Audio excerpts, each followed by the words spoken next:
démarrer tout tranquillement ce webinaire.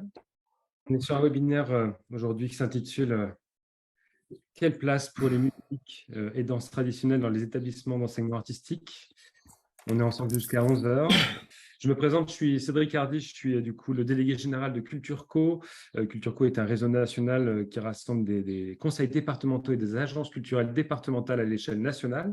On organise ce webinaire dans le cadre du LUCAS. Le LUCAS, c'est un laboratoire de recherche qu'on a co-créé avec deux autres organisations, le Bureau des possibles et Villes Innovation.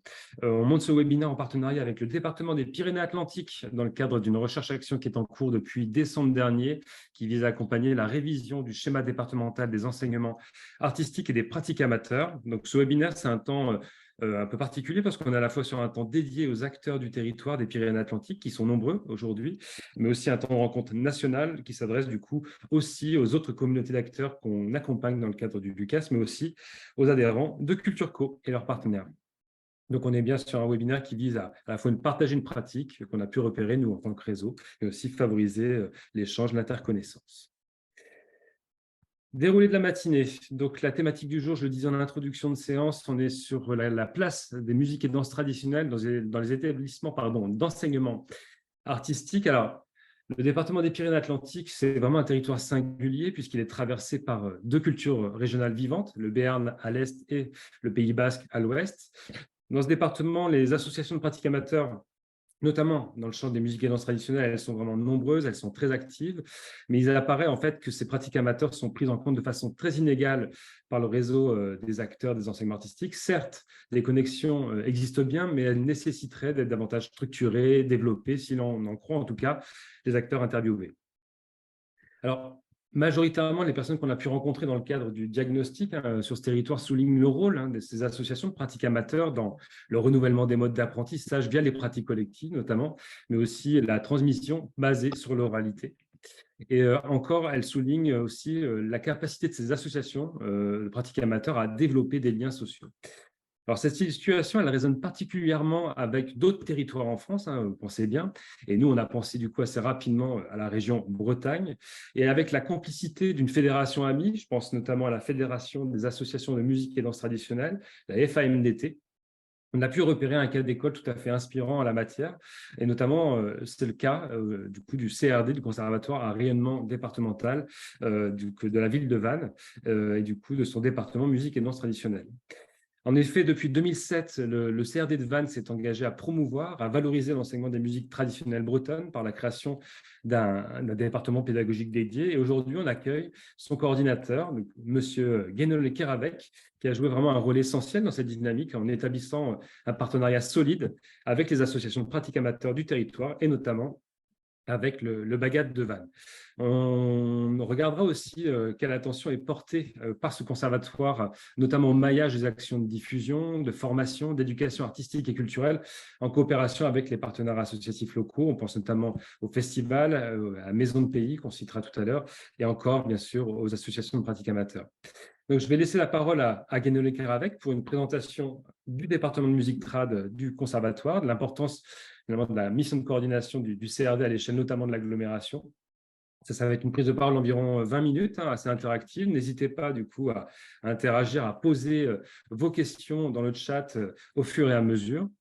Ensuite, on aura un temps focus projet, si je puis dire. On s'attardera du coup à un projet d'éducation artistique et culturelle qui a pu mener le conservatoire il y a quelques années de cela et qui nous a semblé tout à fait inspirant. C'est le projet qui s'intitule La Suite en Fabrique, qui a mobilisé notamment le duo Erwan Amon et Yannick Martin, un duo bombard d'accordéon en lien avec le chanteur et activiste des musiques traditionnelles, Sylvain Giraud. Voilà, et on aura un nouveau temps d'échange d'une quinzaine de minutes environ, et on clôturera le webinaire par une prise de parole d'Aurélie Yvet. Aurélie qui est chef de mission culture et langue régionale au département de Pyrénées-Atlantiques, et Sonia Ducasse, du coup, Sonia Ducasse, qui est chargée de mission éducation artistique et culturelle et enseignement artistique. Voilà, j'en ai fini avec cette petite introduction. Je vais donc laisser la parole à Guénolé. Et Guénolé, si vous m'entendez, du coup, Oui. première question, qui êtes-vous et quel est votre lien finalement, j'allais dire quasiment intime, avec les musiques traditionnelles? Donc bonjour à tous, bien content d'être parmi vous pour évoquer toutes ces questions qui sont au cœur quand même de la vie de notre musique. Donc moi, pour parler un petit peu tout simplement de mon parcours, donc je suis issu de la pratique en amateur, en association. Donc j'ai appris à jouer de la bombarde, je joue de la bombarde et du biniou, et donc j'ai appris dans le milieu des bagadous. Donc il y a un milieu très dense en Bretagne et qui forme énormément de sonneurs. Donc j'ai appris dans ce contexte-là et très rapidement je me suis retrouvé à faire, comme il se passe dans toutes les pratiques amateurs, de la formation de pair à pair. Donc on commence même très très tôt dans ces cas-là. Et au fur et à mesure, j'ai eu l'opportunité de me professionnaliser et donc de passer les diplômes et de pouvoir enseigner professionnellement d'abord dans la fédération qui s'occupe des baguedoux, du département du Morbihan, qui fédère les baguedoux et qui propose des, euh, on va dire une sorte de prestation d'enseignement dans les différents adhérents du Morbihan. Donc j'ai commencé dans ce cadre-là et ensuite de fil en aiguille, me diplômant etc. Est arrivé la création du département de musique traditionnelle sur le site de Vannes en 2007 et donc j'ai participé entre autres avec des collègues à la réflexion de la création de ce département pour pouvoir faire du lien aussi avec la pratique amateur, puisque j'intervenais déjà depuis un certain temps, notamment au Bagad de Vannes, via l'association Son Orient dont je parlais tout à l'heure. Donc voilà, donc, en 2007, donc, il y a eu la création de ce département sur le site de la ville de Vannes, et donc dès le départ, le souhait de la ville de Vannes était de créer un lien très intime entre le conservatoire et le Bagad de Vannes, qui est la pratique amateur du territoire. Je rappelle que le conservatoire de Vannes est territorialement rattaché qu'à la ville de Vannes. On n'a pas pour l'instant de... On n'est pas agglo. Cette compétence-là n'est pas prise à l'agglo, ce qui n'empêche qu'on fasse des choses quand même. Voilà, donc ça c'est le premier élément. Donc à la création, on est forcément parti sur l'ouverture d'instruments qui est en lien avec la pratique de bagad, donc ça veut dire bombarde, cornemuse et caisse écossaise. Il existait déjà un embryon de département autour de la harpe, donc il y a la harpe celtique, et au fur et à mesure du développement du département, on a pu intégrer du chant, et dès le départ, on avait de l'accordéon. Voilà, donc on est sur une pratique autour de 6-7 instruments enseignés. Et donc, comme je le disais dès le départ, il y avait le souhait de pouvoir avoir un lien intime avec le Bagad de Vannes, et c'est ainsi que on a intégré complètement le Bagad de Vannes à la construction du parcours des élèves. C'est-à-dire que nos élèves peuvent valider leur pratique collective au sein du Bagad. C'est-à-dire qu'on a un parcours où nous, on va pouvoir avoir les cours individuels ou collectifs autour de l'enseignement de l'instrument, donc un cours instrumental. On peut avoir un cours de formation musicale dédié aux musiques traditionnelles. Et quand les élèves qui le souhaitent, parce que donc il n'y a pas d'obligation, parce qu'on a des pratiques collectives qui sont autres que Bagad au conservatoire, les élèves qui le souhaitent peuvent valider leur pratique collective au sein du Bagad.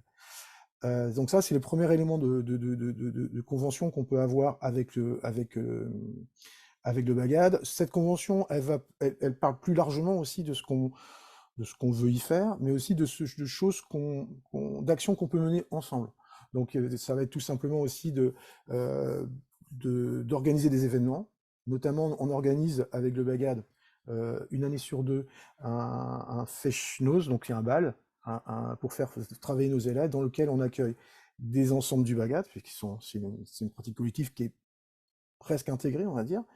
Donc ce Feshnoz, pour préciser, c'est du bal. Ça correspond à du bal traditionnel. Donc on a cette volonté d'organiser des choses conjointement. Et là où ça va aussi un peu plus loin, c'est que on a une proximité de locaux. Donc on a une organisation qui permet de nous d'utiliser les locaux du Bagad quand on en a besoin, parce que par exemple pour une pratique spécifique, et que le Bagad puisse aussi utiliser nos locaux pour leurs besoins, eux, parce que eux aussi ont une action de formation. Alors donc là, on a le volet convention. Ce qui est facilitant dans la construction de ce partenariat, c'est qu'on a des collègues professeurs qui sont employés au conservatoire et qui, eux aussi, sont actifs dans l'association. Donc c'est vrai que ça, c'est un facteur facilitant dans l'articulation entre les différents ensembles, dans les projets. Ça, c'est un point qui est vraiment très facilitant.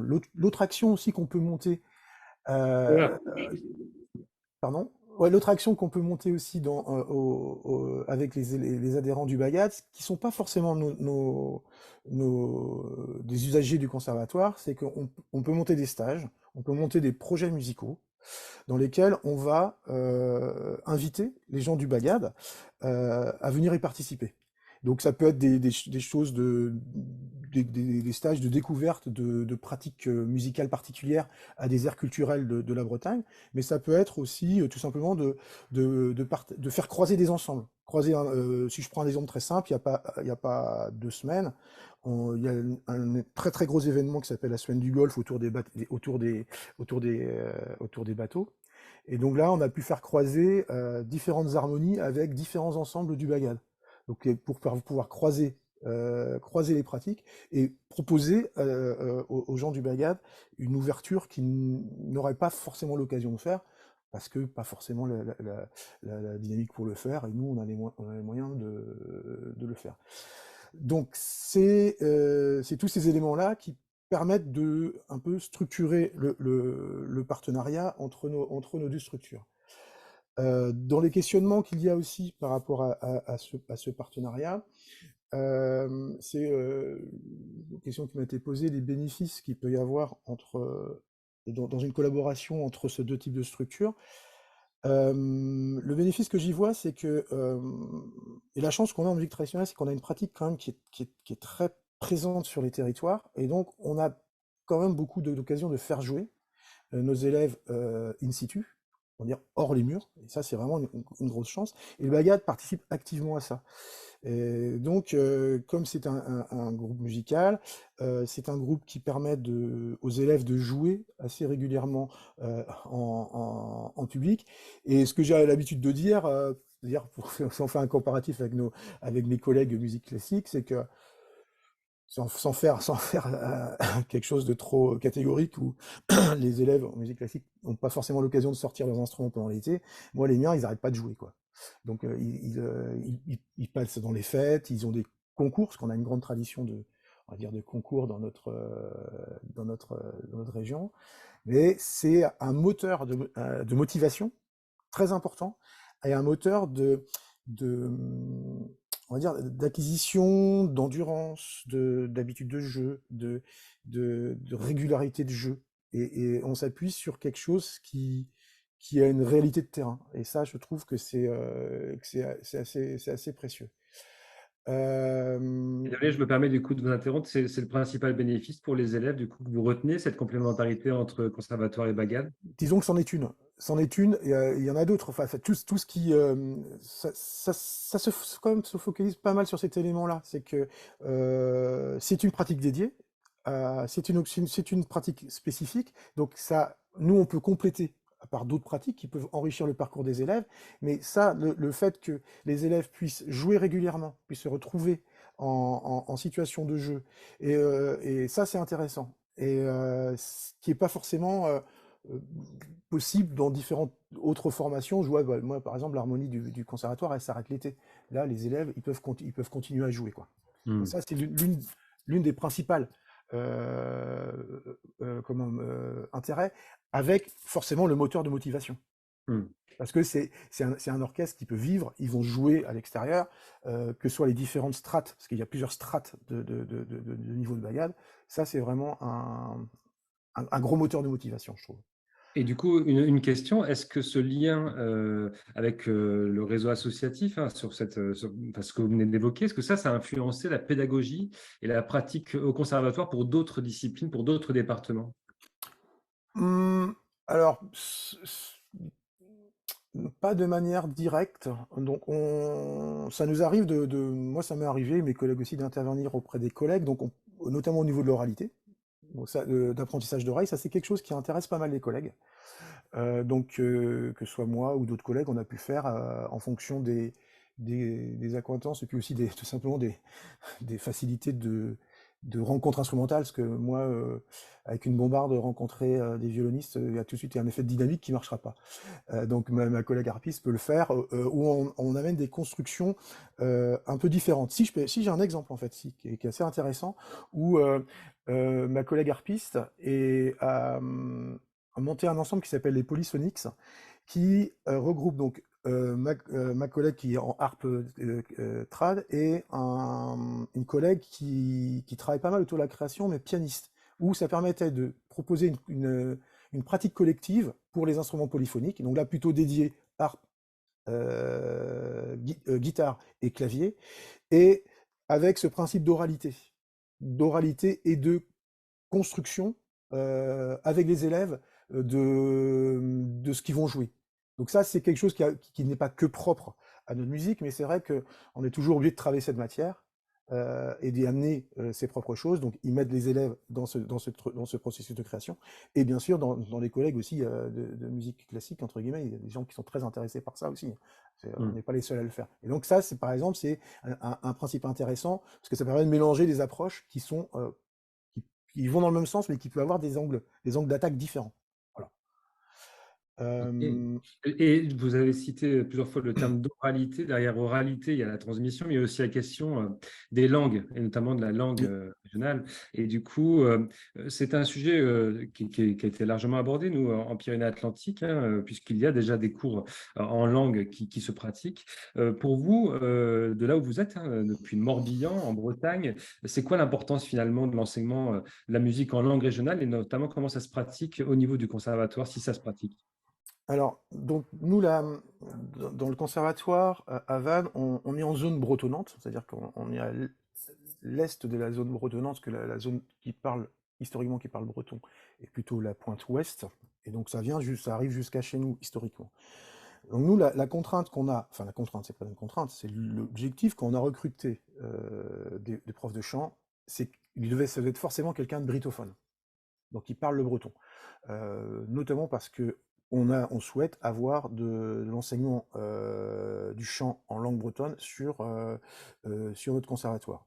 Et au demeurant, ça permet aussi de pouvoir créer des actions auprès des écoles bilingues présentes sur le territoire. Maintenant, euh, dans l'enseignement, apprendre la bombarde par exemple en langue bretonne, ou apprendre la cornemuse en langue bretonne, ça va être plutôt de l'histoire des personnes s'ils sont locuteurs ou pas.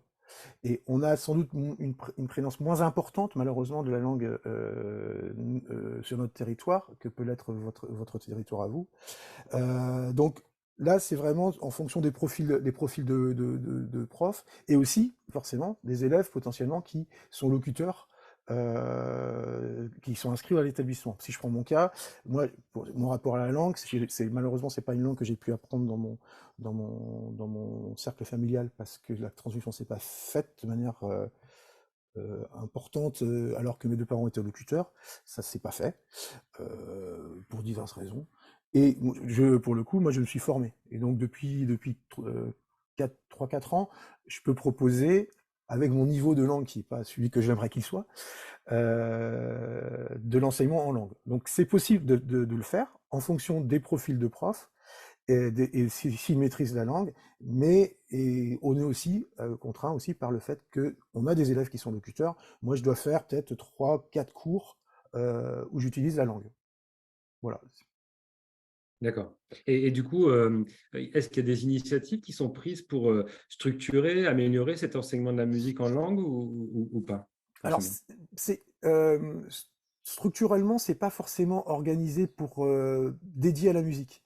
Moi, par exemple, dans le contexte dans lequel j'ai appris, c'est qu'il y a la volonté par le CNFPT d'accompagner les agents territoriaux dans la pratique, dans l'usage de la langue au quotidien. Donc j'ai pu bénéficier de cette formation par le CNFPT et donc pas forcément dédié à l'enseignement, parce que je me suis retrouvé, et au demeurant c'est très intéressant, avec des bibliothécaires, avec des agents d'EHPAD, avec des assistants maternelles. Donc c'était aussi très intéressant dans la diversité des parcours. Donc il n'y a pas forcément de structuration, ce qui pourrait être hein, une mission que s'empare un département, par exemple, pour faciliter, faciliter l'utilisation de la langue dans l'enseignement. À l'heure actuelle, c'est pas structuré comme ça. Mais ces formations CFPT existent encore. Je crois qu'il y a une session qui devrait, enfin, un appel à candidature pour une prochaine session. Voilà. Ok. Merci Guénolé. Juste un petit message aux participants, n'hésitez pas à poser vos questions au fur et à mesure de l'intervention dans le chat. On va bientôt ouvrir une séquence d'échanges. Et ce qui m'amène moi de mon côté peut-être à faire un petit focus sur la question du rôle finalement que joue le Conservatoire de Vannes au niveau plutôt enfin, de l'agglomération, mais aussi peut-être départemental. Et pour faire la transition du coup avec le sujet qu'on vient d'aborder, une question finalement, comment le Conservatoire collabore-t-il avec les autres acteurs locaux? On a fait beaucoup référence aux Bagades de Vannes jusqu'à présent, mais je sais, lorsqu'on a préparé cet entretien, vous nous avez mentionné d'autres acteurs. Je pense notamment à Sonoriande, je pense notamment à Kenler pour la danse. Est-ce que vous pourriez nous en parler un peu plus, s'il vous plaît? Ouais. Alors, depuis quelques années, au sein de l'aglo, il y avait le souhait d'essayer que les différentes structures se rencontrent, au moins pour partager un certain nombre de projets, et puis mieux se connaître. Donc nous, on est quand même une grosse structure. Autour de nous, il y a quelques écoles municipales, assez importantes, mais aussi beaucoup d'écoles associatives.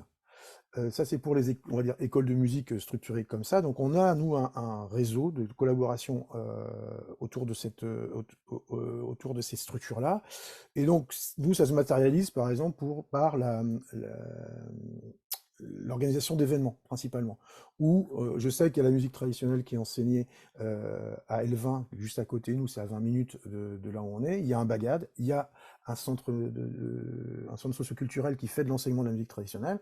Donc on partage des moments de formation et puis des moments de diffusion. Parce que par exemple, le FEJD, comme je vous disais tout à l'heure, on l'organise une année sur deux chez nous, mais on essaye de l'externaliser, enfin le faire autre part, l'autre année. Donc l'année dernière, on l'a fait avec un autre acteur de la musique, de l'enseignement là, associatif, qui est Peutraneué, qui est une association qui organise le Rueva Rock, le festival Rueva Rock, qu'on a peut-être l'occasion de parler tout à l'heure.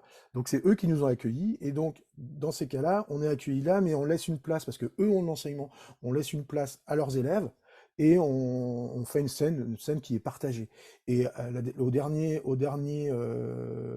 FSJD qu'on a organisé avec Elvin, le centre socioculturel, et le Bagad, on a profité pour faire jouer le Bagad d'Elvin, parce que là il y a un Bagad à Elvin, et aussi, on a profité pour faire des actions communes, où là, on a pu monter un projet, puisqu'il y a dans l'équipe de Levin, il y avait une spécialiste de musique médiévale, de travailler sur le rapport entre musique traditionnelle et musique médiévale. On a pu faire se rencontrer les gens. Dans l'idée, c'est aussi de se faire se rencontrer les gens, parce qu'à l'échelle d'un territoire, bon, il y a toujours le côté un peu compétition dans les concours, donc on ne va pas s'arrêter à ça. On fait tous de la musique, et on a intérêt que tous nos élèves se croisent et qu'on puisse partager des choses ensemble.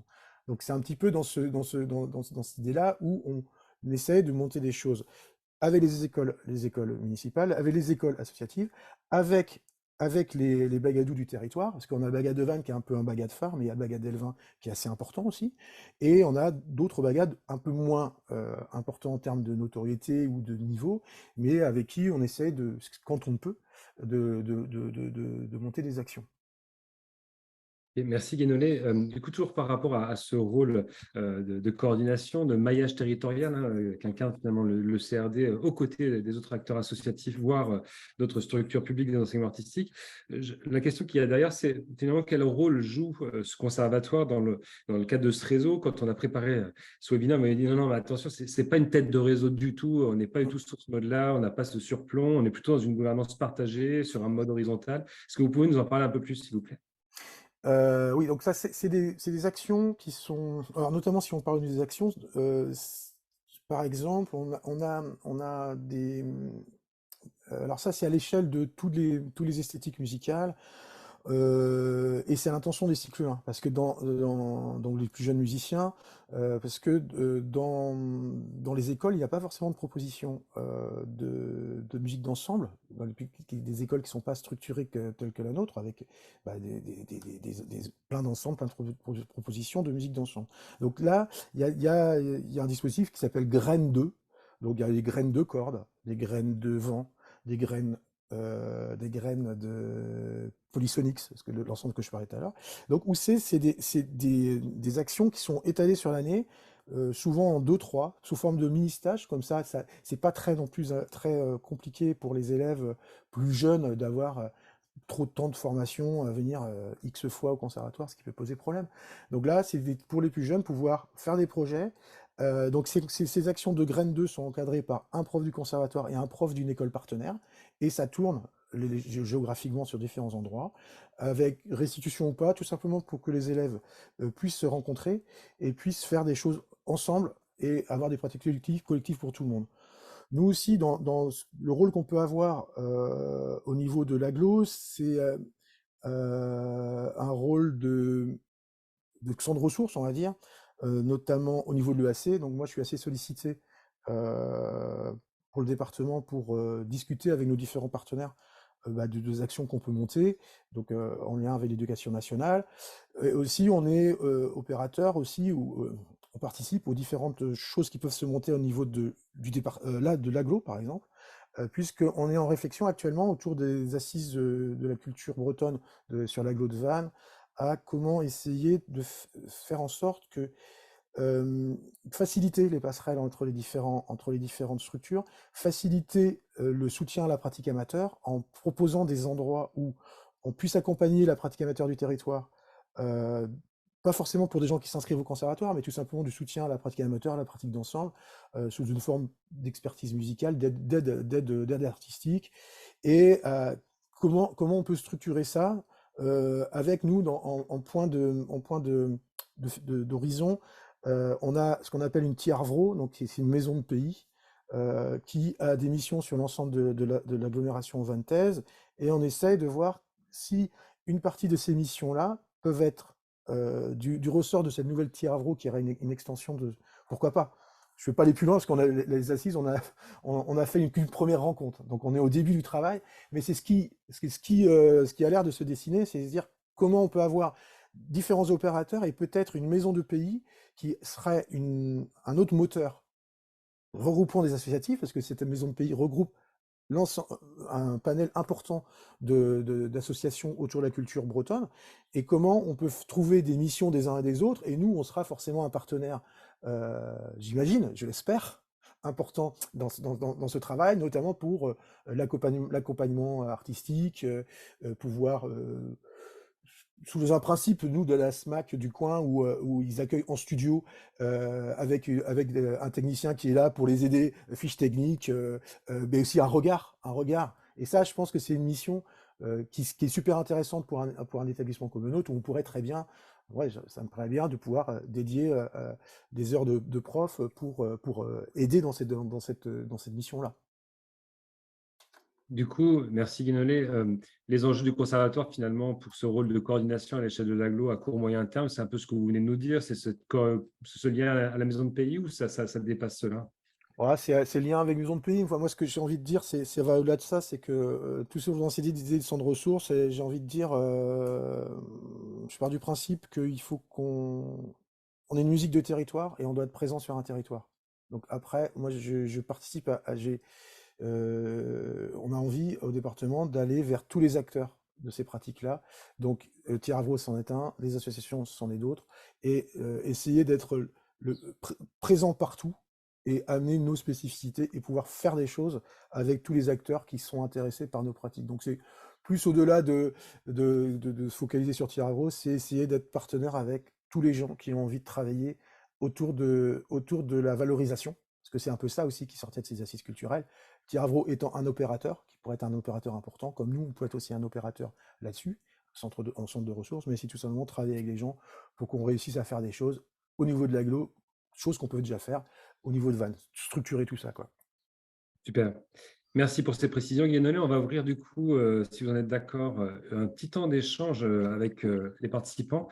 On n'a pas encore énormément de questions dans le chat, mais n'hésitez pas à les poster au fur et à mesure. Et peut-être du coup, je vais m'autoriser à donner la parole à Johan, si vous en êtes d'accord, Johan, puisque vous avez posé 2 questions et je vous propose de les porter directement à présent, si vous êtes avec nous. Johan, vous m'entendez? Oui, Egunon, bonjour. Bonjour. Voilà, je posais la question. Il a été question de transmission orale de la musique. Si je me trompe pas, ici dans les écoles de musique, on est plutôt sur une transmission écrite de la musique à partir des partitions. Euh, Comment dans ce conservatoire a été intégré, enfin, je ne sais pas si c'était le cas dans le conservatoire de Vannes, mais comment a été intégrée cette pédagogie de la transmission orale euh, dans la pédagogie globale du conservatoire? Ça, c'était ma première question. Et la deuxième question, c'était par rapport à la danse. On a les musiques bretonnes et la danse bretonne. On voit qu'il y a le lien à l'extérieur qui se fait par les fest-noz et par le réseau et par les partenariats. Est-ce que la transmission de la danse se fait est aussi prise en compte au sein du conservatoire? Voilà, c'était mes 2 questions. C'était Ok. très intéressant et je pense qu'il y aurait beaucoup d'autres questions à poser.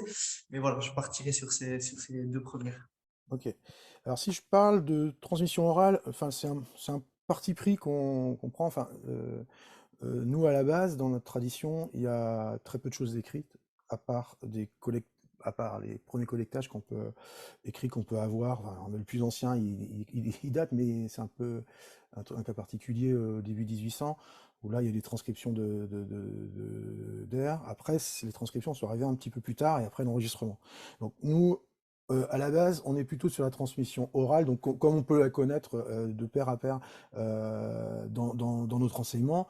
Et le codage est aussi présent parce que forcément, si on prend une pratique comme le bagad, c'est une pratique orchestrale, il y a besoin de partager un minimum de code pour faciliter la mise en ensemble. Cependant, nous, la transmission orale est centrale dès le début. Donc là, je peux peut-être répondre à vos 2 questions en même temps, comment on traite ça. Donc dans nos cours, bon, moi, si je prends mon cas, euh, tous mes élèves débutent que sur de l'écoute, de la répétition, de la reproduction de ce que je fais. C'est du mimétisme, et au fur et à mesure, on s'en écarte, comme on peut faire de manière générale. On a, autrement, un cours de formation musicale dédié à la musique traditionnelle, dans lequel euh, on va utiliser pour tous les élèves le chant et la danse. En fait, cette entrée-là, elle est d'ailleurs valable à l'ensemble du conservatoire. Et c'est ça qui est intéressant. C'est peut-être là aussi où on parlait tout à l'heure qu'ils sont peut-être un petit peu inspirés de ce qu'on faisait avant. C'est que si on prend le cycle, les premières années de cycle 1, tout domaine culturel confondu, ça passe par un abord sensoriel de la musique. Donc on vient du classique, de la musique actuelle, parce qu'en musique actuelle, on a la musique trad. Tout passe par le chant, l'apprentissage du chant, et l'apprentissage de ressenti de pulsation et compagnie. Ça, c'est des choses que nous, on fait depuis le début, parce que notre cours de formation musicale, il traite du chant, on fait chanter les enfants des airs, on fait danser les enfants, donc le rapport à la danse. On n'a pas de cours dédié à la danse. La danse vient en complément, c'est pas vrai, parce que c'est important, la danse. Donc on n'a pas de département de danse-trad, voilà, si pour parler plus précisément. Mais la danse est présente partout dans ce cours de formation musicale où le mouvement est un vecteur incroyable de ressenti de pulsation, de savoir, de physique des choses, un ressenti physique des choses. Et ça commence que de manière sensitive, sensorielle.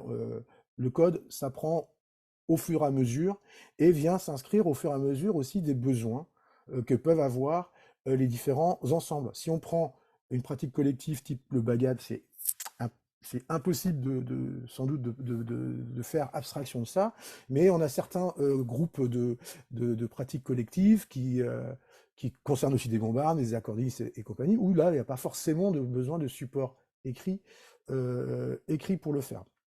Voilà, donc c'est vrai que nous, un peu comme partout d'ailleurs en musique traditionnelle, et je pense à l'ensemble de l'enseignement artistique en France, je ne crois pas qu'il y ait d'enseignement de danse dédié. Voilà, je ne sais pas si j'ai répondu à votre question.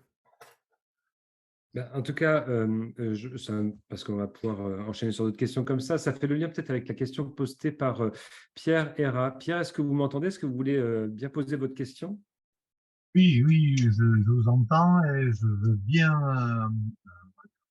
à travers cette question, euh, dire le lien indispensable qu'il y a en Pays Basque entre la musique et la danse traditionnelle. Pendant plusieurs siècles, depuis le début du Moyen Âge, les musiciens étaient essentiellement liés à la danse en Pays Basque.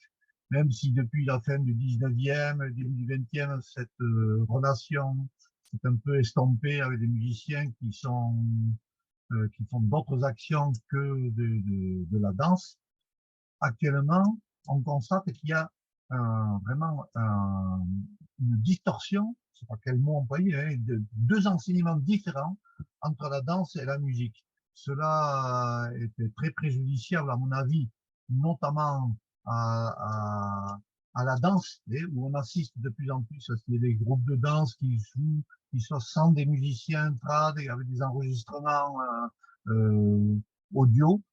Et voilà, donc je voulais savoir, mais d'après ce que j'ai compris, ma question est un peu à côté de ce que vous exprimez, puisque vous dites qu'il n'y a pas d'enseignement de la danse dans les structures d'enseignement artistique.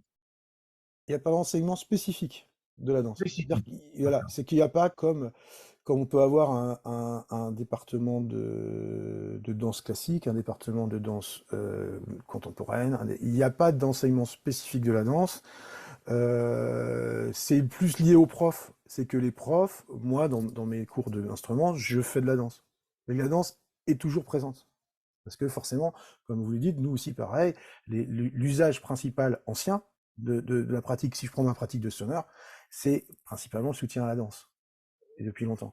Donc ça, c'est toujours présent, mais il n'existe pas aucun de nous des conservatoires qui a au Morbihan, même en Bretagne, qui concerne, en Bretagne historique, il n'y a pas d'enseignement spécifique à la danse. Par contre, ça n'empêche qu'il y a des stages qui sont faits.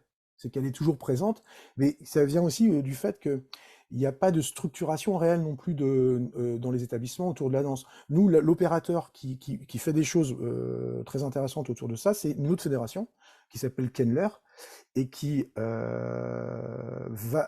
intervenir notamment au niveau dans les actions EAC sur des projets autour de la danse traditionnelle.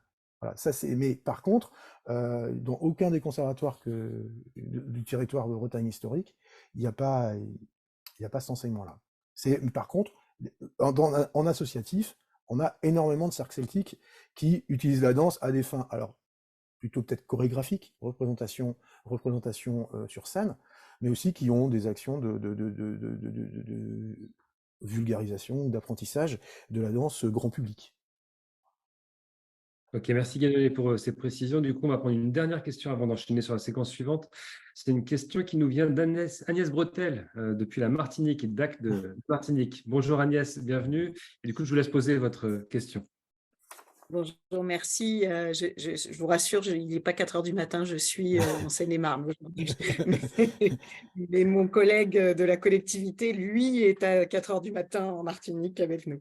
La question était de savoir s'il existait des enseignements, des classes préparatoires à l'enseignement supérieur dans le domaine de la musique et de la danse traditionnelle en Bretagne, dans des établissements, dans des CRR, ce que je ne sais pas.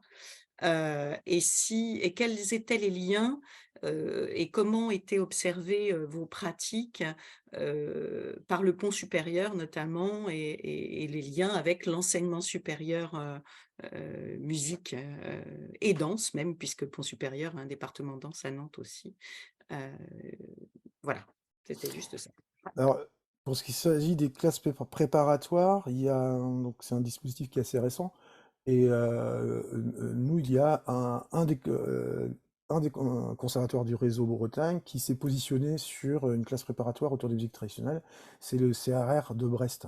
Donc, eux ont développé c'est assez récent, je dirais que ça a 2 ans, c'est peut-être même leur 2e année, donc ou peut-être leur première, je sais pas exactement. On n'a pas encore eu d'ailleurs l'occasion, il faudra qu'on le fasse, d'échanger sur ce qu'ils font proposent comme cursus d'apprentissage au sein de ce conservatoire. Je sais qu'ils le font pour la musique traditionnelle, je crois qu'ils le font pour le jazz et le classique, je suis pas sûr. Et peut-être Rennes qui se positionne. Donc c'est très récent. Donc là, on a cette prise en compte donc des classes préparatoires sur Brest. Maintenant, le lien avec le Pont Sup, oui, il est existant. Il est existant. Nous, comme toute structure d'enseignement de type CRD, CRR, on propose le DEM, donc que j'ai organisé pas plus tard que le week-end dernier à Vannes. C'est moi qui l'ai organisé cette année, qui permet d'avoir le premier pas on va dire sur la voie professionnelle pour nos étudiants. Et il y a forcément un lien de continuité avec le Pont Sup, soit sur la formation initiale, parce qu'en musique traditionnelle, ce qui est peut-être un petit peu différent, et quoique pas forcément non plus, c'est qu'on a une diversité de publics assez importante. C'est qu'on va avoir des élèves qui sortent de dispositifs type TMD à Brest, par exemple, qui sont des étudiants qui ont 17, 18, qui sont au bac, donc arrivent toujours à 18 ans et qui passent le DEM, qui font plus ou moins des classes préparatoires et qui intègrent en formation initiale après au Pont Sup à Rennes. Et après, on a aussi des publics beaucoup plus âgés qui sont en réorientation professionnelle et qui là, sur les bascules sur le Pont Sup, sont plutôt sur de la formation continue. Une fois, soit ils sont déjà formateurs et intègrent le Pont Sup ensuite, ou soit se font une petite expérience qu'il faut pouvoir justifier de cette expérience et intègrent les formations au DE notamment. En formation continue. Ok. Merci Guénolé pour ces éléments de réponse. Du coup, on avance puisqu'on est ensemble jusqu'à 11 h, donc encore 3 petits quarts d'heure pour ce webinaire. On va passer du coup à la séquence 2 de ce webinaire. Donc n'hésitez pas à poursuivre et à poser vos questions dans le chat. On aura un nouveau temps d'échange dans une petite vingtaine de minutes. Du coup, on passe sur la partie plutôt liée au focus projet, focus cas d'école. Quand on a préparé ce webinaire avec le département de Pyrénées-Atlantiques et Guénolé, du coup, on a pu voir un certain nombre de projets qui nous ont intéressés et on a souhaité s'arrêter sur l'un d'entre eux, notamment sur un projet qui, semble-t-il, mobilise tous les piliers, en tout cas de l'éducation artistique et culturelle. Et du coup, c'est notamment le cas de ce projet qui s'est intitulé La suite en fabrique, fabrique avec un K, me disait Guénolé, puisque c'est comme ça en Bretagne, avec du coup le duo Erwan Hamon et Jannick Martin, donc un duo bombarde accordéon, et l'accompagnement de Sylvain Giraud, chanteur, je le disais, activiste des musiques trad en Bretagne, qui a dirigé un temps le nouveau pavillon à côté de Nantes. Est-ce que Guénolé, vous pourriez nous en parler un peu plus de ce projet d'EAC? Voilà. Alors, ce projet EAC, il s'est monté au moment où le conservatoire a, en lien avec l'éducation nationale et le Bagad de Vannes d'ailleurs, a ouvert un orchestre à l'école, dans une école primaire du centre-ville de Vannes. Donc ça, c'est juste avant le Covid. Le début de ce dispositif-là, c'est à commencer, je me souviens bien les dates, 2018. Ouais, c'est ça. Première action 2018 avec quelque chose de plus actif 2019. Et donc c'est un dispositif scolaire dans lequel on propose des orchestres et une action dans l'ensemble de l'école. C'est une école qui va de la maternelle au CM2 et l'ensemble de l'école autour de la pratique de la musique traditionnelle. Et dans le cadre de cette création-là, il y avait le souhait de faire un peu un acte fondateur de cette création d'école et dès le départ d'inviter, c'était direct, inviter des artistes et se dire on va créer un concert et autour de la création de chansons. Parce que c'est quelque chose qui intéressait beaucoup et qui nous intéresse beaucoup, de pouvoir aussi montrer que cette musique, elle est forcément vivante, elle est pratiquée par tout le monde, et on peut l'inventer, on peut inventer les musiques en s'inspirant de ce qui existe, mais on peut aussi créer des textes. Et donc c'est là qu'on a fait appel notamment à Sylvain Giraud, qui est quand même une de ces facettes d'artistes importantes où il écrit beaucoup de textes, et avec ses musiciens, donc Jannick Martin et Erwan Hamon, qui venaient en support pour pour travailler les musiques. Donc on a intégré directement, donc quasiment dès le début d'année, avec des élèves débutants, pour essayer de monter un concert on a appelé les suites en fabrique parce que c'était une suite de chansons inventées avec ces deux groupes classes. C'était un groupe classe de CE et un groupe classe de CM, avec dans l'idée de pouvoir le jouer sur scène. Et là où, donc là, on est dans le AC, rencontre avec les artistes, création, pratique des instruments, enfin, etc. Et donc ça, c'est le volet EAC concernant ce nouveau dispositif. Et on a voulu ouvrir ce dispositif enfin, c'est ce projet-là autour de création de chansons à d'autres partenaires.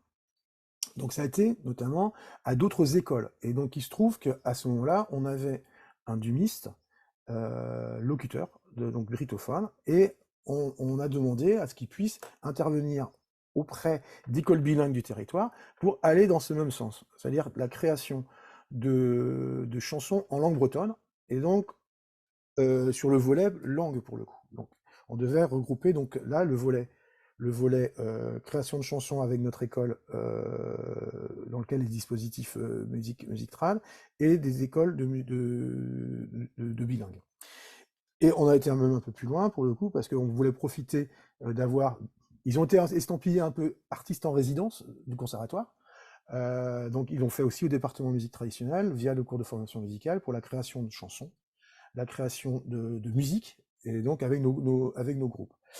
Et on a encore, comme ils étaient encore présents en tant qu'artistes en résidence, on les a fait rencontrer des orchestres. On a fait rencontrer un autre orchestre de Cham, lui qui est dans un quartier et où il n'y a pas d'instrument de musique traditionnelle, où en fait ils ont créé de la musique. Là, il n'y avait pas de parole, donc ça concernait que Yannick et Erwan, où ils partaient de l'improvisation, des formules improvisées pour pouvoir créer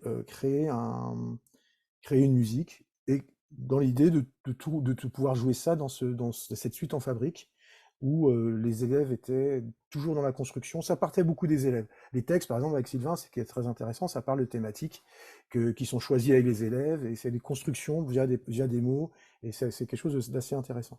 Même carrément très très intéressant, dans l'idée de renouveler tout ça. Ça c'est le travail qui a été fait. Malheureusement, le concert n'a pas pu se faire puisque ça correspondait au premier confinement. Donc on a été confinés 2-3 semaines avant le concert. Le concert devait avoir en avril, alors si je ne me trompe pas dans les dates, 2020, parce qu'on devait être confinés en mars 2020, si je ne me trompe pas. Et donc on n'a malheureusement pas pu faire ce grand, on va dire, acte fondateur sur scène, avec toutes les écoles bilingues, le département de musique traditionnelle, l'orchestre de Cham à l'école, l'orchestre de Cham en collège, et puis le département de musique traditionnelle, j'en oublie, mais c'est pas grave. Mais bon, ça aurait été vraiment très très intéressant parce que justement ça permettait de finaliser tout le travail des enfants. La seule chose qu'on a pu faire, c'est tout simplement que Erwan, Yannick et Sylvain ont pu faire une vidéo des chansons qui ont été créées, et donc qui, pour le coup, pouvaient avoir des thématiques très actuelles, que ce soit une thématique qui était pas mal sur l'écologie, il y avait des thématiques qui étaient aussi autour du monde maritime. Il y avait aussi, il y avait vraiment de tout, et avec de la musique, mais qui s'appuyait sur des structures de musique traditionnelle. Voilà pour ce projet, je crois avoir à peu près tout dit. Et du coup, Guénolé, est-ce que, enfin, malgré le fait que ça n'ait pu être restitué dans des conditions favorables, mais avec quand même une fin pour ce projet, est-ce que vous avez pu mesurer finalement les impacts de ces collaborations multipartenariales, notamment auprès des scolaires, auprès des élèves du conservatoire? Qu'est-ce que ça a pu générer, même de façon très intuitive, hein? Qu'est-ce que vous avez pu mesurer suite à cette expérience? Mais là, pour le coup, c'est assez difficile à mesurer. Nous on a essayé de rebondir sur ça après pour pouvoir essayer notamment, une des missions, moi, qui me tient à cœur dans le profil du prof, de la prof, parce que maintenant c'est une prof, parce qu'on a eu un changement de collègue autour du chant et de la langue, c'est de pouvoir inscrire dans le dispositif EAC quelque chose de durable autour du travail avec les écoles bilingues. Voilà, ça c'est quelque chose, on l'avait déjà fait, on l'a refait après, et dans les écoles. C'est une entrée en fait. Ça permettait de dire voilà, on peut faire ça, vous pouvez nous solliciter, on peut amener auprès des écoles bilingues des compétences que n'ont pas forcément les enseignants. Et parce que la création de chansons, ça s'invente pas non plus, quoi. Et comme l'ancien collègue qui s'intéressait, notre nouveau collègue aussi s'intéressait, donc il y a cette idée de pouvoir continuer à faire ça et de pouvoir rayonner au-delà de ce dispositif classe orchestre à l'école sur une école plutôt de centre-ville et pouvoir en fait pouvoir intégrer les gens autour et donc faire bénéficier de toute cette dynamique. C'était aussi un souhait de l'éducation nationale de pouvoir s'appuyer sur ce dispositif pour pouvoir imaginer ce type d'action où on pourrait faire bénéficier plus largement le travail. Et nous, une déclinaison qui va se faire dans les projets à venir, si je peux prendre un autre exemple, un projet à venir, encore un projet EAC, plutôt EAC, on va l'année prochaine, logiquement, on aura un projet avec les dumistes de l'aglo, parce que la compétence dumiste est aglo, par chez moi. On va travailler autour d'un répertoire et on va pouvoir mélanger des écoles du territoire, et nous, on ferait un travail avec nos élèves musiciens avec un autre dispositif qui a là une chame instrumentale, mais à l'intention des primaires, qui est plutôt axé cordes. Et donc, on va faire une rencontre autour des répertoires enfants, entre nous, notre dispositif, alors plutôt avec des instruments pas trop sonores, parce que c'est des cordes. Donc, dans l'instrument pas sonore, on a de la clarinette, de l'accordéon et de la harpe. Et faire une rencontre avec des cordes et essayer, en fait, au fur et à mesure, de mailler et de rendre, enfin moi, mon idée c'est que cette culture, elle est partout, elle est partout, elle doit être partout, elle est présente partout, et elle peut rencontrer tout le monde. Voilà. On voit le terme de maillage qui revient en permanence dans Oui. votre groupe depuis tout à l'heure. Enfin, je pense que c'est quelque chose qui est un peu le maître mot du département musique trad du CRD de Vannes, du coup. Et si on monte un peu en généralité sur la question de l'éducation artistique et culturelle, la question que j'aurais envie de vous poser, avant de passer peut-être sur un autre cas d'école, c'est comment finalement l'implication du CRD dans les projets de d'EAC, l'éducation artistique et culturelle, a-t-elle évolué ces dernières années, enfin, au gré des exemples que vous venez de poser? Est-ce dans le sens de ce maillage toujours plus intensif? Oui.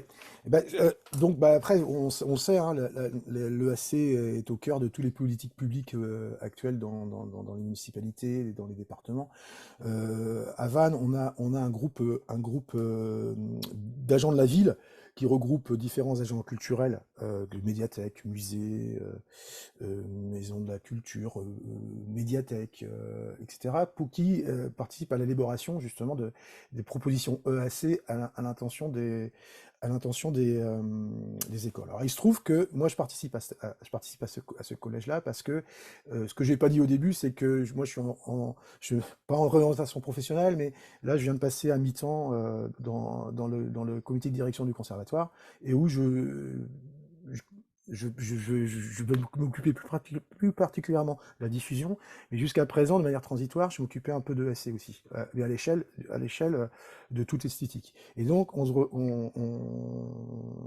dans la structuration de la proposition EAC, donc nous, à la ville s'est emparée de ça avec une idée de 100% EAC à terme, et donc d'élaboration de propositions qui inclut la musique, qui inclut forcément la musique traditionnelle, via forcément des éléments de langue, des éléments de danse, parce que Kellner peut être un interlocuteur de cette proposition EAC. Kellner, je le rappelle, qui est l'organisme, l'association qui gère les cercles. Et juste pour donner un autre cas qui va se faire encore avec le dispositif scolaire, c'est que là, c'est demain, on va restituer le travail avec toute l'école sur lequel on est en orchestre à l'école et puis en maternelle, autour d'un projet qui est sur l'histoire du port de Vannes, où on a pu travailler avec le service patrimoine de la ville, où on a pu travailler avec les archives municipales de la ville, découvrir l'évolution du port de Vannes, sa fonction, sa construction, comment il a évolué, et où les enfants vont mettre en mots, parce qu'il y avait cette idée de pouvoir mettre en mots, mettre en chant pour transmettre des informations, que la chanson transmet de l'information. Et donc là, on est en restitution on va mettre en restitution de ce travail-là sur qui a utilisé toute l'année. Et donc, on est clairement dans des propositions type EAC où on utilise plusieurs services de la ville et on amène des connaissances historiques et aussi, pour le coup, des connaissances, enfin, des savoir-faire et savoir-être qui concernent la musique aussi. On voit encore un bel exemple qui fait que, avec ce médium, avec ces musiques et danses, c'est pas un médium d'ailleurs, ces musiques et danses traditionnelles, vous travaillez, qui sont constitutives du patrimoine immatériel, hein, finalement, Bien sûr. la Bretagne et d'un patrimoine qui est vivant, vous vous attaquez à faire vivre cet autre patrimoine qui est cette histoire du port de Vannes. Enfin, on voit le lien qui est ténu et c'est très intéressant du coup. Il nous reste quelques minutes et peut-être faire le lien avec aussi un autre lieu, une autre association qui met en valeur ces musiques de création à l'échelle du territoire de Vannes. Je pense notamment au Festival de la Roue Baroque. Je sais qu'on en a parlé ensemble, le département de musique trad du CRD travaille et du coup avec étroitement et depuis longtemps avec le Festival de la Roue Baroque, festival qui a lieu chaque année. Vous nous rappellerez peut-être les dates, ce sera l'occasion. Ouais. Est-ce que vous pouvez parler un peu plus de ce partenariat avec cet acteur majeur de la diffusion Ouais. Morbihan? Ben, oui, alors le Rock, c'est un festival, enfin c'est le gros festival qui est centré autour de la musique traditionnelle et les musiques du monde, et avec un gros volet soutien à la pratique amateur. Donc ça c'est assez important. Donc c'est un festival qui existe depuis très longtemps. Il doit être à la 25e édition. Nous on est partenaire avec le festival depuis ça fait presque quasiment le début. Hein. Parce que, alors pour différentes raisons, parce que déjà, ils ont cette grosse volonté de soutenir la pratique amateur, mais aussi la volonté de proposer aux élèves des conditions professionnelles de jeu. Et nous, ce qui est très intéressant, notamment pour nos grands, c'est très intéressant pour les plus jeunes de nos élèves, mais c'est très intéressant aussi pour nos élèves qui sont en DEM. Donc, nous profitons mutuellement d'une concordance d'objectifs autour de la valorisation de cette culture et la valorisation de la pratique amateur pour pouvoir faire des choses ensemble. Donc c'est tous les ans, au mois de février, et là c'est vraiment une multitude d'actions qu'on fait avec eux. Ça va de la scène ouverte où on propose des concerts avec nos grands élèves, on propose des temps de jeu avec nos élèves les plus jeunes en fonction de leur programmation, et aussi un lien plus ténu avec aussi leur programmation. On peut être acteur là-dedans, c'est-à-dire qu'on a fait jouer des projets là-bas qui mélangeaient musique traditionnelle et harmonie, par exemple. Un projet que peut-être des gens du réseau de musique traditionnelle connaissent en Pyrénées-Atlantiques, ça s'appelle Little Big No, c'est un saxophoniste solo, baryton solo, Ronan Goéret, qui fait danser au saxophone de baryton solo, qui est un peu étrange dans le paysage musical. Et donc on a fait de la commande de création où il faisait des arrangements pour orchestre. Donc là, ça concernait des grands élèves. Et on a pu jouer à l'ouverture de la grande scène du Rock. Ça peut être des éléments comme ça. Donc qui concernent le département trad, mais autre chose. Ça peut être aussi des actions de rencontres, mais qui ne concernent pas les départements de musique traditionnelle. Et ce qui est toujours intéressant, parce que ça va toujours, moi, dans l'idée de se dire qu'il faut qu'on soit là et que la bombarde, c'est pas un instrument comme un autre, mais c'est un instrument qui peut être pensé comme un autre. C'est-à-dire que tu fais de la bombarde. Non, les élèves, on ne se pose pas la question, tu fais du saxophone, tu fais de la bombarde, ouais, tu fais de la musique bretonne, ouais, tu fais du rock, ouais, tu fais de la musique, point barre. Après, on a nos spécificités, mais moi, c'est un peu dans l'idée que moi, je défends. Donc, c'était par exemple, ils accueillaient des musiciens japonais qui faisaient une rencontre musicale avec un groupe breton, et nous, on s'est greffé là-dessus, on s'est dit, ah oui, ça nous intéresse, on peut être partenaire, donc on peut aussi amener aussi des finances, ça peut aider, hein, mais aussi on peut faire se rencontrer ce groupe-là qui fait la musique traditionnelle japonaise, mais très axée musique actuelle, et faire une rencontre avec des musiciens de musique actuelle du conservatoire. Donc on a travaillé à distance, en anglais, enfin c'était vraiment un truc vraiment rigolo. Pour monter ce répertoire, les élèves, c'était des grands élèves de musique actuelle, et ils ont monté un répertoire à distance, un jour de répé, et on joue. Et ça a donné quelque chose de vraiment sympa, parce que les gamins, c'est des grands aussi, mais dans les rencontres, de découvrir ces instruments, c'était du shamisen, c'est une guitare à 3 cordes, je crois, qui joue avec un plectre, avec beaucoup d'attaques. Donc c'est ces éléments-là. Et ça permet à ces élèves en fait, de découvrir ces lieux-là. Et moi, dans les effets concomitants de tout ça, c'est que, pour donner un exemple qui dit que on ne fait pas les choses en vain, c'est que quand on a fait les projets avec Ronan autour de l'harmonie, il y a plein d'élèves qui ont découvert, en fait, qui ont découvert cette culture-là. Et il se trouve qu'il y avait un groupe qui tourne pas mal chez nous actuellement, en musique actuelle, musique trad, qui s'appelle Fleuve, avec une orchestration un peu particulière. Et ben, dans les dispositifs musique qui a lieu au lycée à Vannes, et ben, dans leur audition de fin d'année, ces élèves ont choisi de prendre un air de Fleuve et de jouer de la musique trad bretonne, réarrangée dans l'univers de cette pratique-là, et de pouvoir le jouer en audition. Ça faisait partie du champ des possibles. Et c'est des enfants qui participent, qui vont maintenant au Fesnos pour certains. Bon, pas tout le monde, mais pour certains. Et pour donner un petit peu, nous, ce qu'on essaye de monter pour l'année prochaine, parce que là, c'est dans les projets, c'est dans les tuyaux, c'est ce qu'on leur a proposé, c'est de faire un travail avec des musiciens venus d'Écosse. Voilà, je peux pas trop en parler parce que on est encore en construction, mais on est toujours dans cet échange-là, avec toujours le filtre de se dire, que peut-on faire ensemble? Comment peut-on rebondir sur votre programmation pour pouvoir faire de l'accueil artiste et rebondir sur ce que vous proposez? Comment nous, on peut être aussi force de proposition et vous amener des propositions et puis avancer.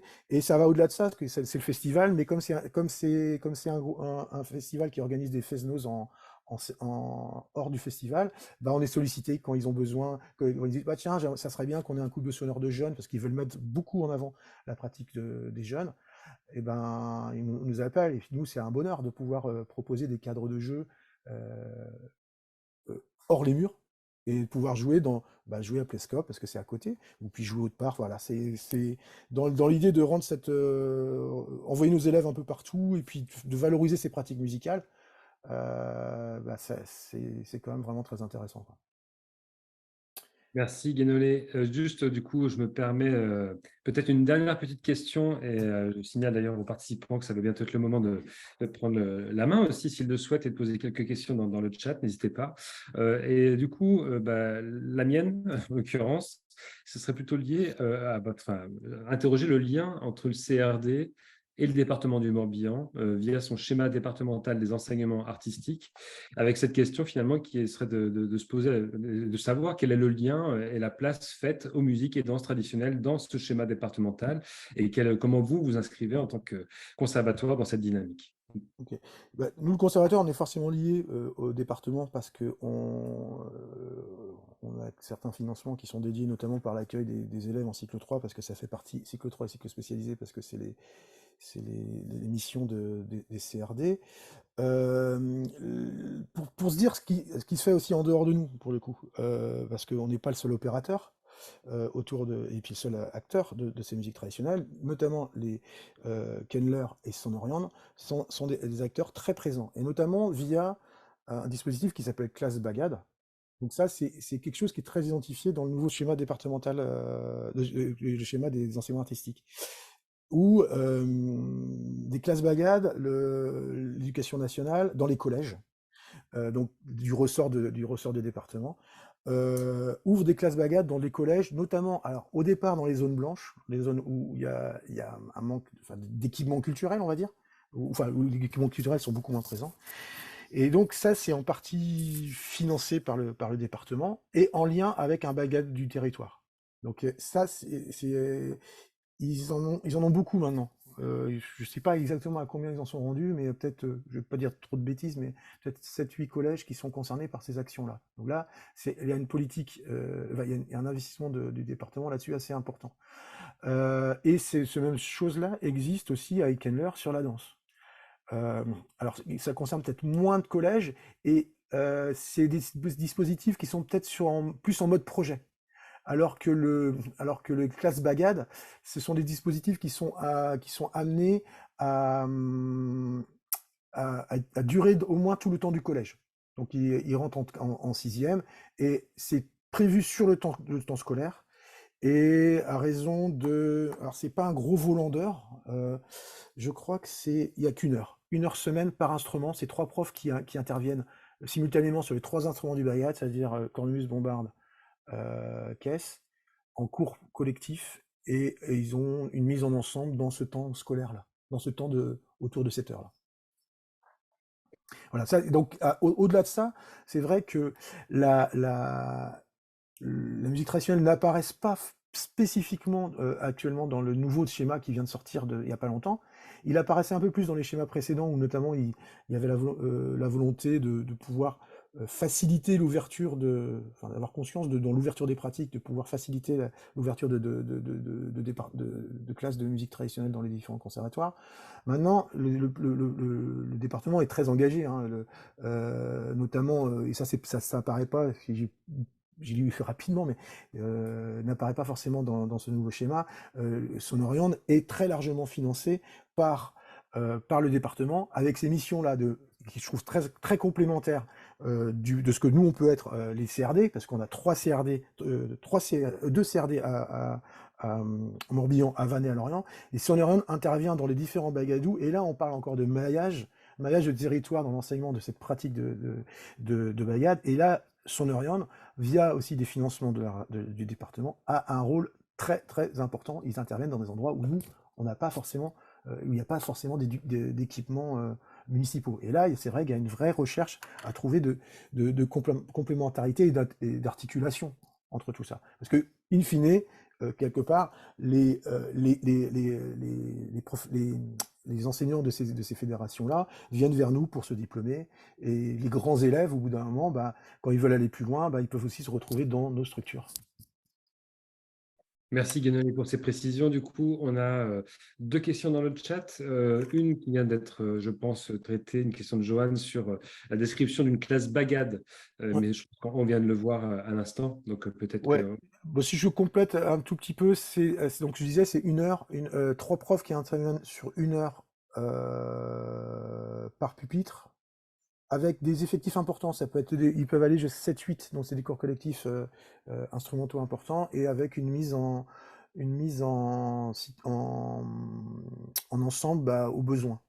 Après, dans le montage, je crois que les heures doivent être peut-être financées par le département, et l'achat d'instruments doit être financé via peut-être des subventions, et aussi en partie par le bagad. Ok. Merci du coup. Et une question de Pierre Héra. Pierre, est-ce que vous voulez la porter cette question? Oui, on a très souvent opposé dans les enseignements artistiques, que ce soit les conservatoires, les écoles de musique, on a opposé l'enseignement par l'oralité, c'est-à-dire des musiciens qui sont, notamment beaucoup de musiciens qui sont issus des musiques traditionnelles, qui étaient des musiciens qui étaient totalement dans l'oralité, comme il y en a encore quelques-uns qui sont des grands musiciens d'ailleurs, hein, c'est pas péjoratif, et ce qui est l'enseignement classique qui se fait par solfège. Or, moi, je trouve que cette opposition, elle n'a pas lieu d'exister. Ce sont vraiment 2 choses qui sont complètement complémentaires, que j'appelle moi l'oralité et l'écriture. Ce sont 2 choses qu'on oppose souvent, hein, en disant ah oui, toi tu connais pas le solfège, alors tu peux pas apprendre ceci, ou alors oui, moi je sais ce que c'est, je peux prendre n'importe quelle tonalité parce que je chante, je peux m'adapter à n'importe quel instrument. Or, je pense que ces 2 enseignements sont très complémentaires. Voilà, je voulais savoir s'il y avait des initiatives qui avaient été prises dans ce sens-là au sein du conservatoire ou d'établissements d'enseignement artistique en Bretagne. Donc, pour que je repréciser, c'est dans le sens le rapport entre l'oral et l'écrit, ou... Oui, c'est un peu ça, le rapport entre l'oral et l'écrit dans l'enseignement. Dans l'enseignement l'enseignement des musiques traditionnelles, ou Musique l'enseignement... traditionnelle, oui. Ok. Alors, pour repréciser ce que je disais tout à l'heure, euh, nous on a un rapport à l'écrit assez distant historiquement, parce que la pratique de la musique traditionnelle historique en Bretagne était vraiment liée à de la transmission par oralité, par l'écoute, par le mimétisme, etc. Après, on n'a pas forcément non plus les mêmes objectifs, on va dire. Moi, c'est on va dire, l'objectif, nous, du collège de profs qu'on peut être, qui est la réalité de mon conservatoire, qui n'est pas forcément la réalité de tous les conservatoires conservatoires de Bretagne, où pour avoir et même des instruments, en fait, que les instruments ont des rapports différents entre ce que peut être la transmission orale ou la transmission écrite. Il y a certains instruments, si on prend la caisse claire écossaise, c'est quasiment que de la transmission écrite. C'est un accompagnement de pratique d'orchestre. Si on prend la cornemuse écossaise, il y a des recueils qui datent de longtemps, donc il y a un rapport beaucoup plus important avec l'écrit. Si on prend la harpe, forcément, il peut y en avoir un aussi. La bombarde, quelque part, je suis un des instruments, comme le chant, je suis l'un des instruments qui peut avoir un lien beaucoup plus distant. On n'a pas forcément besoin. Ça dépend des pratiques, en fait. C'est ce que j'ai envie de dire. Si moi j'ai un élève qui veut faire que du couple de sonore et qui veut jouer qu'en groupe de Fesnose, qu'il ait besoin de l'écrit ou pas, c'est pas grave. C'est pas grave, il n'y a pas forcément besoin. Il tiendra du thème. À partir du moment où il a la bonne mémoire et puis qu'il retient les thèmes, il n'y a aucun souci. Nous l'enseignement du médium écrit, elle est importante pour nous, pour le collège de profs, parce que ça nous permet justement de faire un petit peu plus facilement ces croisements avec les autres pratiques. Et c'est un support aussi de mémorisation qui est carrément pas négligeable. Voilà, donc c'est une volonté, nous, de pouvoir proposer à l'ensemble des élèves tous les outils qui peuvent être à disposition pour que eux ils puissent vivre sereinement leur pratique en amateur, et pas à un moment être bloqués. De toute façon, les choses peuvent arriver au fur et à mesure aussi. De toute façon. Voilà, je sais pas si j'ai répondu à. Oui, pour moi, ça dépend pas, enfin, ça dépend du musicien. Moi, je joue avec des musiciens qui connaissent, qui sont dans l'oralité beaucoup et qui sont dans l'écriture, et dans leur manière de jouer, ils sont beaucoup plus proches, certains de l'oralité, certains de l'écriture. Par exemple, moi, le musicien avec lequel je joue, il connaît parfaitement le solfège, mais il est dans l'oralité. Moi, je suis plus côté écriture, et voilà. C'est un petit peu dans ce sens-là que je voulais intervenir, pour qu'on n'oppose pas ces deux systèmes de transmission. Non, mais pour moi, il n'y a pas forcément d'opposition. Tout ça, c'est des outils pour pouvoir faire de la musique. Hein. Et après, avec des outils qui sont quand même avec l'oralité, l'apprentissage de pair à pair comme ça ça permet de développer un certain nombre de choses que l'écrit ne véhicule pas. Voilà. Je voulais savoir s'il y avait des expériences pédagogiques dans ce sens-là. Dans le sens de? Dans le sens par exemple, on s'adresse à un élève qui est parfaitement solfège, on lui chante, il chante un chant, on lui demande de l'écrire, on lui demande de le chanter, ou à l'inverse, un musicien qui est dans l'oralité nous, c'est un moyen pour aborder l'écrit avec des élèves qui ne le maîtrisent pas. C'est que dans les cours de formation musicale, ils passent souvent par le chant et ils passent par l'écriture du chant. Et l'inverse se fait. Donc c'est plus des organisations de travail, pour le coup, où on va partir d'une matière orale, d'une matière à l'écoute plutôt. Et parce qu'on a besoin de maîtriser le code, on va le coder. Ça permet de partir de quelque chose qui est maîtrisé sensoriellement, parce que quand même, maîtriser sensoriellement quelque chose, c'est très facilitant. Après, pour l'écriture.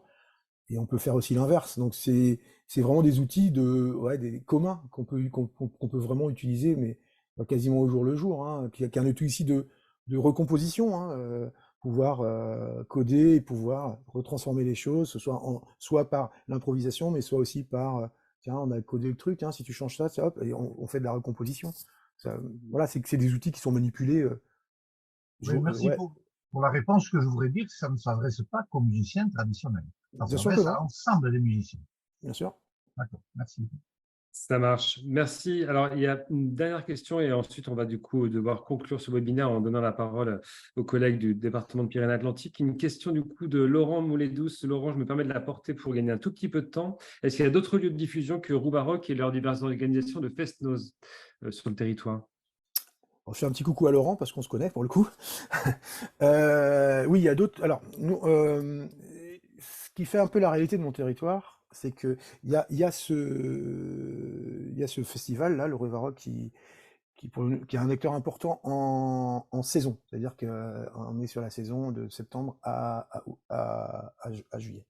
Donc, il se trouve que mon territoire, la salle, le théâtre dans lequel l'hôtel de la ville de Vannes programme pas de musique traditionnelle, pas spécialement. C'est un champ de programmation qui n'est pas travaillé.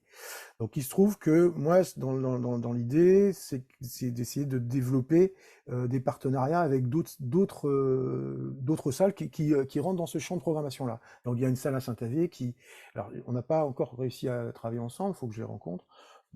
Quand il y a des artistes qui y sont, ça sera intéressant de pouvoir les rencontrer. La SMAC, la scène de musique actuelle, qui est aussi sur Saint-Avé, ils traitent aussi cette phase. Ça fait partie de leur cahier des charges. Donc là, on peut très bien imaginer qu'on puisse aussi faire des choses. Maintenant aussi, le secteur associatif, autre que Romarock, programme des choses. Nous, beaucoup sur la musique à danser. Donc il y a beaucoup de fest-noz. Beaucoup de fest-noz sur les territoires. Pas mal l'été. Et aussi en saison. Après, voilà, on essaye de travailler avec les gens qui veulent bien travailler avec nous. En même temps, on ne peut pas être partout, quoi. Donc, on est contraint par le nombre d'élèves qu'on peut avoir. Et puis aussi, notre capacité de travail, c'est qu'au bout d'un moment, on peut pas être partout, quoi. Mais c'est vrai qu'il y a, nous, ça nous intéresse de savoir ce qui s'y passe. Et sur ce territoire, il se passe des choses, beaucoup de choses sur la musique à danser, et beaucoup moins de choses, malheureusement, sur la musique concertante. Ok, merci beaucoup Guénolé. Du coup, il est exactement 10h50. Ça va être le moment de laisser la parole du coup aux collègues du département j'allais dire de Seine-et-Marne, n'importe quoi, de Pyrénées-Atlantiques, bien sûr. Aurélie Yvet, du coup, chef de mission culturelle langue régionale, département des Pyrénées-Atlantiques, et Sonia Ducasse aussi, qui est chargée d'études et de projets, enseignement artistique et éducation artistique et culturelle pour ce même département. Aurélie, Sonia, vous avez le mot de conclusion, vous le savez. Qu'est-ce que vous avez retenu finalement de cette intervention pour votre territoire dans le cadre de la démarche de révision du schéma qui est en cours? Merci Cédric pour l'organisation de ce webinaire et merci beaucoup à Guénolé pour avoir bien partagé l'expérience dans le Morbihan. Alors, c'est vrai que nous, au département, on a souhaité inscrire le nouveau schéma départemental qui était dédié aux enseignements artistiques et de rajouter la pratique amateur. L'idée de départ, c'était bien de s'appuyer sur ce terreau très vivant qu'on a sur notre territoire, tant côté béarn que côté basque, autour de la musique et de la danse traditionnelle. On sait que c'est générateur, je pense, d'un autre rapport à la pratique artistique. Et on sait qu'en termes de transmission aussi, on trouvait que ça donnait un autre sens aussi. Et c'est assez bien décrit dans le témoignage que tu fais, Guénolé. Alors, ça reste dans le processus qu'on a mis en place avec Cédric et toute son équipe, un sujet qui a été effleuré, presque. Pas encore véritablement traité dans la manière d'enclencher cette dynamique de travail, parce que tu as dit, je ne sais pas combien de fois, Guénolé, dans ton intervention, travailler ensemble. Et ça, c'est extrêmement, symbolique d'un territoire qui arrive à se saisir d'un sujet et pas d'opposer, moi j'ai ma manière de faire, ou en termes de pratique amateur, et le conservatoire a sa manière de faire, mais vraiment on voit bien que la richesse, c'est que vous inspirez l'un de l'autre des pratiques en fait qui sont faites d'un côté et de l'autre, et du coup ça déplace les lignes petit à petit, et qu'il y a vraiment une façon de travailler ensemble qui s'invente presque, qui se crée. Et ça, c'est pour nous très inspirant. J'ai envie de dire que si on pouvait aller dans ce sens-là et que le département puisse, dans ce nouveau schéma, prendre sa part aussi sur le réseau d'acteurs, sur la capacité à fédérer, à travailler ensemble, à s'emparer de ces sujets pour lancer. Alors, ça ne veut pas dire qu'il n'y a rien sur notre territoire, loin de là, il y a déjà beaucoup d'initiatives. C'est différemment structuré, donc on ne pourra pas comment dire, il faut qu'on invente nous aussi notre façon de faire et notre modèle. Mais en tout cas, si on peut accompagner davantage sur le territoire des Pyrénées-Atlantiques et Voilà. d'aller dans cette dynamique de travail où les acteurs travaillent ensemble, je reprends ton terme, Guénolé, je pense qu'on aura passé j'ai envie de dire, un cap intéressant, sachant qu'il y a le conservatoire du Pays Basque qui se positionne très clairement dans ces... Et alors, je crois que Marie est connectée avec nous. Il y a effectivement un point d'appui là qui devrait, en tout cas, qui était un acteur un peu manquant, je pense, sur le territoire et qui là se positionne de plus en plus. Et de fait, ça va nous permettre, je pense aussi, d'accompagner davantage. Voilà, moi, c'est ce que j'ai envie de retenir, c'est qu'il y a aussi le lien avec... alors, Marie nous laisse un petit message. Oui, Marie, tu ne peux pas parler. OK. C'est pas grave, on aura l'occasion, je pense, de revenir tous ensemble sur ce sujet-là et avec toi particulièrement, puisque depuis que tu es au conservatoire, je pense que le chantier va avancer plus vite sur ce sujet. Donc, je vais laisser la parole à Sonia peut-être pour aller plus dans le détail. Mais en tout cas, merci pour ce témoignage inspirant. Merci à Cédric pour avoir organisé ce webinaire et trouvé en Bretagne un exemple qui nous donne, je pense, des perspectives aussi pour nous d'avancer. Et puis, j'ai envie de dire aux acteurs, à nous de trouver, en tout cas à nous, on est une ressource, le bon modèle pour pouvoir aller plus loin sur cette question-là, évidemment avec le Pays Basque et avec le Béarn, et de s'appuyer sur ces deux cultures pour avancer ensemble. Je pense que ça peut être assez riche aussi de ne pas trop segmenter. Sonia, je te laisse la parole. Merci Cédric, et merci à Cultureco pour l'organisation de ce webinaire, et puis surtout à Guénolé, évidemment, qui nous a transmis beaucoup d'expériences et d'exemples inspirants. Moi, il y a 3 points sur lesquels j'aurais voulu m'attarder un tout petit peu et qui peuvent faire écho à la fois à la situation que l'on rencontre dans les Pyrénées-Atlantiques, et puis il y a des pistes de travail qu'on pourra travailler aux côtés des partenaires pour donner une vraie place à l'enseignement de ces musiques et danses traditionnelles dans le futur CEMA qu'on est en train de construire à leur côté.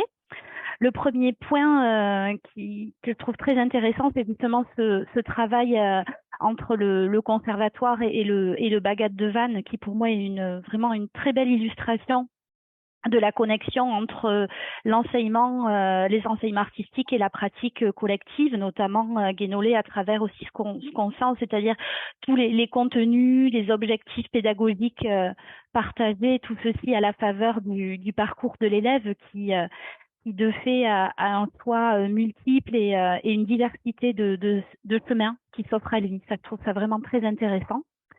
Le deuxième point, c'est ce rôle de centre ou de pôle ressources du conservatoire à l'échelle de l'agglomération, mais vraiment dans un objectif de maillage territorial, à la fois aux côtés des associations, mais aussi des autres structures publiques de l'enseignement artistique.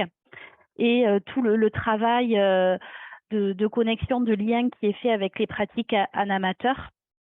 Là aussi, une réflexion intéressante sur le rôle de coordination des fédérations en la matière.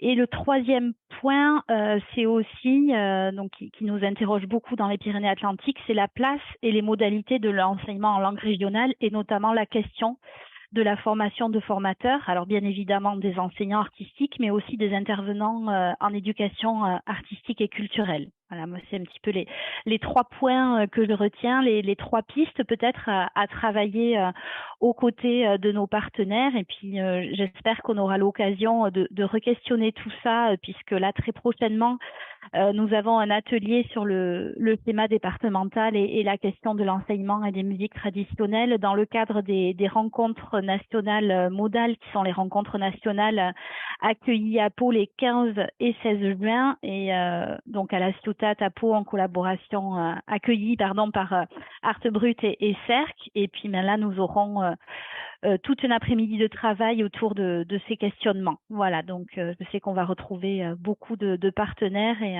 nous aurons l'occasion de rééchanger autour de ces points-là pour avancer ensemble aussi sur la place que l'on va donner à ces enseignements dans le futur schéma. Écoute, merci Sonia et merci Aurélie pour ce mot de conclusion. Du coup, on s'approche de l'heure de fin de ce webinaire. Un grand merci à vous, Guénolé, pour votre temps, pour le temps de préparation, pour le temps accordé pour ce webinaire. J'espère que vous y aurez trouvé votre compte aussi. J'espère que des liens se feront si ce n'était déjà fait. Et je sais qu'il y en a déjà entre le Morbihan et les Pyrénées-Atlantiques par la suite. En tout cas, je pense qu'on a essayé de faire notre job en créant la passerelle via Culture Co et pourvu que ça dure. Un petit mot aussi pour vous signaler que nous avons prochainement un nouveau webinaire qui se tiendra du coup exactement le 22 juin prochain à 10h30 sur la question plutôt de la lecture publique. Ça s'intitule « La force d'une médiathèque troisième lieu en milieu rural ». C'est un webinaire qu'on monte en partenariat avec la communauté de communes du Mont des Avaloirs, qu'on accompagne aussi avec le Lucas en ce moment. Donc, c'est un autre sujet, mais on y retrouvera certainement des termes assez forts qui sont venus aujourd'hui tout au long de la discussion, à savoir la question du maillage territorial et du faire ensemble. Grand merci Guénolé, grand merci à toutes et tous pour m'avoir suivi ce webinaire. Je vous souhaite une excellente journée. À bientôt pour de nouvelles aventures.